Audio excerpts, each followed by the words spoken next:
حاضرین و سامعین، السلام علیکم ورحمۃ اللہ وبرکاتہ۔ آج اس ویڈیو میں جس وظیفے کا ذکر کروں گا، اس وظیفے کے حیران کن فوائد جان کر آپ دنگ رہ جائیں گے۔ حاضرین، اگر آپ چینل پر نئے تو چینل کو ضرور سبسکرائب کریں، لائک کریں، شیئر کریں۔ آپ کے ایک شیئر سے کسی کی زندگی بدل سکتی ہے۔ آج جو وظیفہ ہے، رمضان المبارک کے مہینے کا خاص وظیفہ ہے۔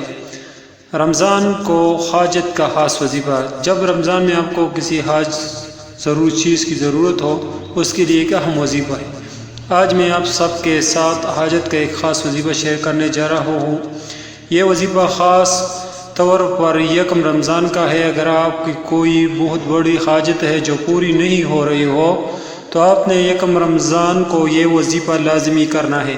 انشاءاللہ اس عمل کی برکت سے اللہ آپ کی ہر حاجت کو پورا فرمائے گا، ہر مقصد میں کامیابی عطا کرے گا۔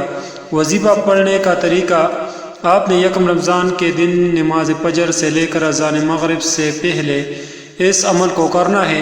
آپ نے سورۃ کوثر کو 21 مرتبہ پڑھ کر اپنے مقصد، اپنی حاجت کے لیے خصوصی دعا مانگنی ہے، اور اس عمل کے اول واہر آپ نے 7 مرتبہ درود ابراہیمی لازمی پڑھنا ہے۔ یہ عمل میں نے صرف ایک ہی دن کرنا ہے، آپ کو ایک ہی دن کرنا ہے۔ انشاءاللہ ایک دن کے اندر آپ کی ہر حاجت پورا ہو جائے گی، ہر مقصد میں کامیابی ملے گی۔ وظیفہ پڑھنے کے فائدے: یہ وظیفہ خاص طور پورے حاجت کا ہے۔ یہ عمل آپ ہر مقصد کے لیے کر سکتے ہیں۔ اگر اولاد نافرمان ہے تو اس کو فرمانبردار بنانے کے لیے کر سکتے ہیں۔ اگر آپ میں رزق کی تنگی ہے تو اس کو دور کرنے کے لیے کر سکتے ہیں۔ یہاں تک کہ آپ کا کوئی بھی مقصد ہے، کوئی بھی حاجت ہے، آپ اس کے لیے یہ کر سکتے ہیں۔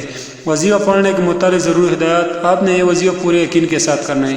اگر آپ کا یقین پختہ ہوگا تو آپ کو اس کا ضرور فائدہ ہوگا۔ وظیفہ آپ کو جیسے بتائے، آپ نے یہ وظیفہ ویسے کرنا ہے، اور ایک دن ہی میں عمل کو آپ نے کرنا ہے۔ وظیفہ کرنے کے دوران آپ کا مقصد، آپ کی حاجت آپ کے ذہن میں ہونی چاہیے۔ اس عمل کو خود بھی کریں اور صدقہ کے طور پر دوسروں کے ساتھ بھی شیئر کریں۔ جزاکم اللہ، جزاکم الخیر، صدق اللہ العظیم۔